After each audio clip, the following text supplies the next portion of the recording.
vient la femme de Caïn? Je vais établir 5 bases et ça va donner une forme à la réponse. Alors, avant toute chose, avant que je ne dise quoi que ce soit, il est important que vous reteniez ceci parce que ça va être utile durant toute la semaine. Je ferai de mon mieux de commencer à rappeler cela, mais c'est utile de rappeler ça déjà dès maintenant, de présenter bien cette base. Ne tentez pas de comprendre hier en utilisant les éléments d'aujourd'hui. Je répète, ne tentez pas de comprendre ce qui s'est passé il y a des longues années en pensant à un monde qui ressemble à celui d'aujourd'hui. La première vérité doit être celle-ci dans notre cœur. Si on veut comprendre et répondre à la question, d'où vient la femme de Caïn? 1.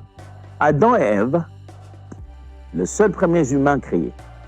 Si on commence par accepter le fait que Adam et Ève ont été les tout premiers humains créés par Dieu, ça c'est quelque chose que la Bible ne réfute pas. Pourquoi j'insiste? Parce qu'il existe là dehors des théories qui sous-entendraient que Dieu, justement, il avait lui créé aussi d'autres êtres humains ailleurs. Et puis donc Adam et Ève étaient qu'une partie des êtres humains. Donc alors, ce qui s'est passé, c'est que Caïn, en fait, il a été rencontré d'autres humains que Dieu avait créés aussi ailleurs. Non, non, non. La Bible est très claire. Elle ne présente pas seulement Adam et Ève comme les seules premières personnes que Dieu a créées, mais comme la source de toutes les nations sur la terre. Genèse chapitre 1, verset 27 dit, « Dieu créa l'homme à son image. Il le créa à l'image de Dieu. Il créa l'homme et la femme. » C'est Dieu qui crée l'homme et la femme. Les premiers êtres humains, Adam et Ève, les premiers par lesquels toute existence va arriver, créés par Dieu. Genèse 3, 20. Adam donna à sa femme le nom d'Ève, car elle a été la mère de tous les vivants. Par le mot de tous les vivants ici, il n'est pas en train de parler de tous les animaux, non. Il parle de tous les êtres vivants après. Dieu a fait ces deux personnes qui créent le tout premier couple de l'existence sur la terre et par eux naissent toutes les personnes de toutes les races, tout ce qui existe pour peupler l'univers. Comment est-ce possible? Ne tentez pas de réfléchir à cette possibilité aujourd'hui en intégrant déjà notre histoire d'aujourd'hui. Regardez l'humanité au point zéro, là où il n'y a rien encore de tout ce que vous savez aujourd'hui. Dieu a créé Adam et Ève, il a créé Caïn Abel à travers Adam et Ève, parce que ce sont leurs enfants, ils ont donné au monde cela. Dieu a créé la toute première famille, le tout premier couple qui a fait exister les enfants sur la terre, c'est Dieu qui l'a créé. L'humanité tout entière a comme mère Ève, comme père Adam. Et par Adam et Ève, par le premier Adam, le péché entre eux et touche l'humanité tout entière, par le second Adam, Christ, le salut arrive et est disponible pour l'humanité tout entière.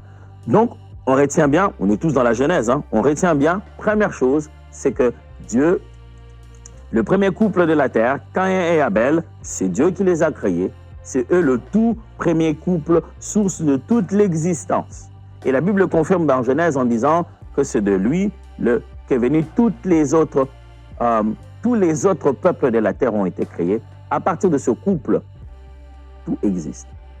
Deuxième chose donc à savoir, si on s'est dit, ok, pasteur, si tu viens de dire ça, donc tu as compliqué la question. Ça veut dire que si tout le monde a été créé par Dieu, on a commencé par avoir d'abord le premier couple de la terre, Caïn et Abel, plutôt Adam et Ève. Donc ils ont eu Caïn et Abel, et puis Caïn a tué Abel. Maintenant, sa femme est venue d'où? Vous devez maintenant apprendre quelque chose d'important dans la figure des styles, dans la façon d'écrire de la Bible, et en particulier dans le livre de la Genèse. La Bible présente le fait que Caïn, Dieu l'ait chassé. On va vous le lire ici parce que là-bas, je ne l'ai pas prévu. On est dans Genèse chapitre 4. Je pense vous le lire ici. On est au chapitre 4, verset 15. L'Éternel lui dit, « Si quelqu'un tuait Caïn, Caïn sera vengé cette fois. » Et l'Éternel mit un signe sur Caïn pour que quiconque le trouverait ne le tuerait point. Normalement, tout devrait commencer là. Notre inquiétude devrait commencer là. S'il n'y a que Caïn et Abel, et puis on a tué Abel, loin des parents justement, Dieu a chassé Caïn. Et pourquoi Dieu craint que quelqu'un trouverait Caïn si ils sont restés 3 maintenant, ils étaient 4, ils sont restés 3 maintenant.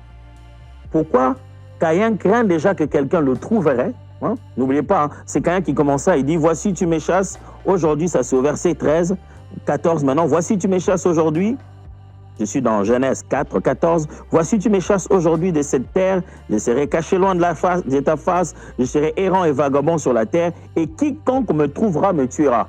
Il imagine qu'il y a quiconque, il y a d'autres personnes ailleurs. Et il dit que si quelqu'un le rencontre, le tuerait. Et Dieu, dans son discours, prouve encore et sous-entend et montre que si quelqu'un touche à Caïn, Caïn sera vengé. Le verset 16 dit, puis Caïn s'éloigna de la face de l'Éternel. Écoutez bien ces termes. Face de l'Éternel et habita dans la terre des Nodes à l'orient d'Éden. Face de l'Éternel. Il s'éloigne de la face de l'Éternel et il va habiter à une terre appelée Nod qui est à l'orient d'Éden. Caïn connut sa femme. Elle conçut et enfantant Enoch.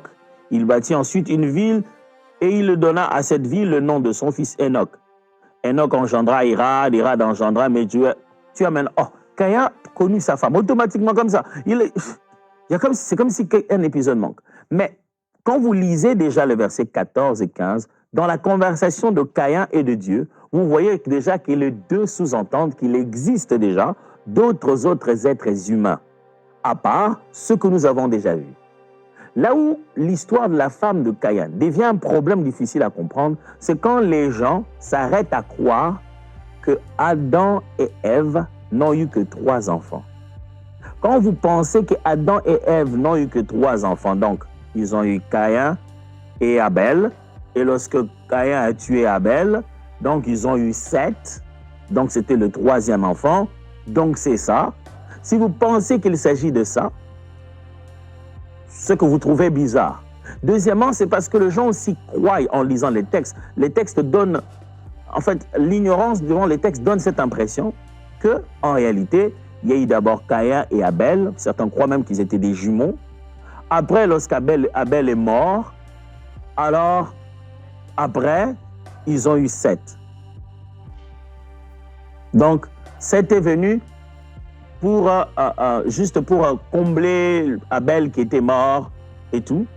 Et ça fait 3 enfants. Non. Dans le récit de la Genèse, il y a des temps, il y a des longues périodes entre des épisodes.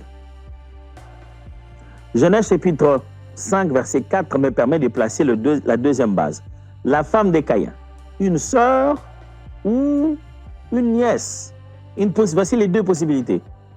Pour quelle raison, vous allez le comprendre. Il est possible que la femme de Caïn eût été sa sœur ou sa nièce. C'est-à-dire, un des autres enfants de Caïn, plutôt, un des autres enfants de Adam, ou alors un des autres enfants d'un enfant d'Adam et Ève.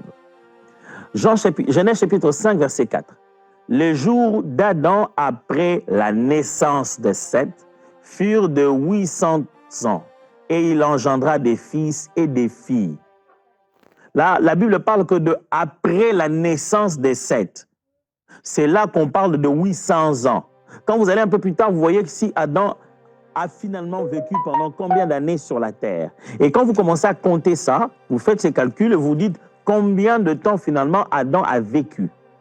On est au chapitre 5, là je venais de vous lire chapitre verset 4. Adam âgé de 130 ans, verset 3, âgé de 130 ans, engendra un fils à sa ressemblance selon son image et lui donna le nom de Seth. Vous imaginez? Tout commence au verset 5. Voici les livres de la postérité d'Adam. Lorsque Dieu créa l'homme, il les fit à